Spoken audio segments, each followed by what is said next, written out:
जिंदगी के मुश्किलात का सामना जब हिम्मत से किया जाए तो मिसालें कायम होती है। ये कहानी है अस्मा बट की, जो श्रीनगर से ताल्लुक रखती है लेकिन आज एक कामयाब एग्रीप्रेन्योर है।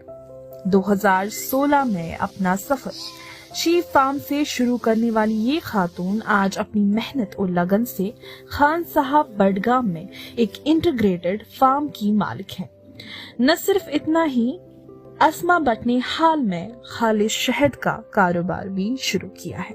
We started from a piece of land, एक छोटा सा पीस ऑफ लैंड लेके वी हैड एक रिक्रिएशनल पर्पस के लिए हमने स्टार्ट किया। लेकिन अल्हम्दुलिल्लाह over period of these 5 years हमने लैंड एडिशन भी किया और उसके साथ साथ सिर्फ लैंड को नहीं खरीदा बल्कि क्वालिटी खरीदी। स्टार्ट किया छोटे से शीप फार्म के साथ, एक पीस ऑफ लैंड से उस पे फार्म लगाया। उसके साथ साथ हमने एक आइडिया आया कि चलो लेट्स गो फॉर छोटा सा ऑर्चर्ड भी बना देते। ऑर्चर्ड बन गया। ऑर्चर्ड के साथ हमने उसके इंटरक्रॉपिंग कर दी। इन बिटवीन जो नए क्रॉप्स हमें मिले हमने उसकी फूड प्रोसेसिंग भी शुरू कर, हमने कंपोस्ट बनाने की कोशिश की। And as you can see हमारी जो कंपोस्टिंग है, हम we have been able to अल्हम्दुलिल्लाह produce very good quality compost. उसका जो रिजल्ट है वो ये है कि हमें बाहर से खाद खरीद के लानी नहीं पड़ती, हमारी खाद ऑर्गेनिक होती है। हमारा Honey with the name of white Organics launch हुआ है और वी आर गेटिंग अल्हम्दुलिल्लाह वेरी गुड रिस्पॉन्स। जो बच्चे हुए लेवेंडर प्लांट्स थे वो लगाए थे सारे, जो यहाँ पे थे ना वो बच्चे हुए जो ये लगाए थे, वो जो कुछ बच्चे थे ना उसमें तब लगाए थे सारे। कामयाबी के इस सफर में अस्मा बट को कई सारी दुश्वारियों का सामना करना पड़ा और सबसे बड़ा चैलेंज था अपने फार्म के साथ साथ अपने घर और बच्चों को संभालना।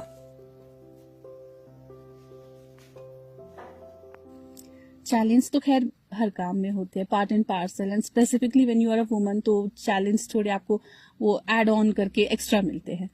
लेकिन वो किसी शायर ने खूब कहा है ना कि हम भी दरिया हैं, हमें अपना हुनर मालूम है, जिस तरफ भी चल पड़ेंगे रास्ता हो जाएगा। I have got banking from my family. I have a joint family, मेरे इन लॉज सब मेरे साथ रहते हैं। उसकी वजह से ये होता है कि I have a backing, strong backing. अगर वो नहीं होते तो I don't think I would have been able to. My mother, my father, they also अल्हम्दुलिल्लाह काफी ज्यादा सपोर्टिव है वो। तो उस वजह से ये होता है कि जहां मेरे वर्किंग आवर्स एक्सटेंड हो जाते हैं ड्यूरिंग हार्वेस्ट सीजन या सोइंग सीजन के टाइम पे, काफी डिलेड टाइम तक हमको काम करना पड़ता है और बहुत अर्ली आके यहाँ पे रिक्वायरमेंट होती है मेरी। तो उस टाइम पे हाँ definitely there is some time जो मैं एक्स्ट्रा यहाँ पे स्पेंड करती हूँ। Now as time has passed we have done a very important thing. जो एक शीप फार्मर जो है उसको, शीप ब्रीडर जो है रादर, वो ओवर टाइम ही कर सकता है, मतलब वो एकदम से नहीं आती। वो ये है कि हमने अपना जो हमारा शीप ब्रीड है उसको स्पेसिफिकली जो उसका जीनोम है उसको we have been able to line breed them. उसकी वजह से हमारे पास अब ब्रीडर्स जो है वो we have been able to produce better breeders. उसकी वजह से हम जो लोकल शीप फार्म्स हैं हमारे अहाते में, हमारे आसपास के गांव में, उनको सप्लाई भी करते हैं। And many people come from different districts for our sheep.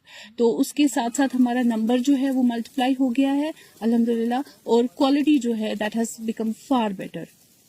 हमारे यहाँ पे इंडिया जो है इस टाइम पे cancer capital of the world बन चुका है। रीजन है फूड अडल्ट्रेशन। और फूड अडल्ट्रेशन का मतलब ये नहीं है कि आपने हनी में शुगर मिलाया खुद डेलिबरेटली। फूड अडल्ट्रेशन का मतलब ये भी है कि आपको पता है कि जो आपके हनी का सोर्स है that is something which is dangerous to human health. और ऐसा नहीं है कि मैं ये हनी सिर्फ लोगों को दे रही हूँ। आई फर्स्ट हैव इट। हमारे यहाँ पे एक ट्रेंड बना हुआ है कि हम हनी लेमन टी लेते हैं, हम दूध से थोड़ा परहेज करते हैं। उसकी वजह से क्या होता है कि हम जब खुद कंज्यूम कर रहे हैं, I know that the honey that I am giving to people, किसी और के बच्चे को खिला रही हूँ, सबसे पहले मैं वो अपने बच्चे को खिलाती हूँ। देखिए, अनपोषित वन पोषित, सबसे इम्पोर्टेंट चीज यही है। अगर आपने एज एन एग्रीकल्चरल फार्मर और as a student, as a local common man ये चीज अंडरस्टैंड नहीं की, सूनर और later it's going to cast a spell on you itself. हर कोई इस वबा से कोई भी नहीं बच पाएगा, क्योंकि एनवायरनमेंट ऐसा नहीं है कि मेरा है तो मेरा ही है, ये अहाता मेरा है तो यहाँ का एनवायरनमेंट अलग है, आपका अहाता अलग है तो आपका एनवायरनमेंट अलग होगा।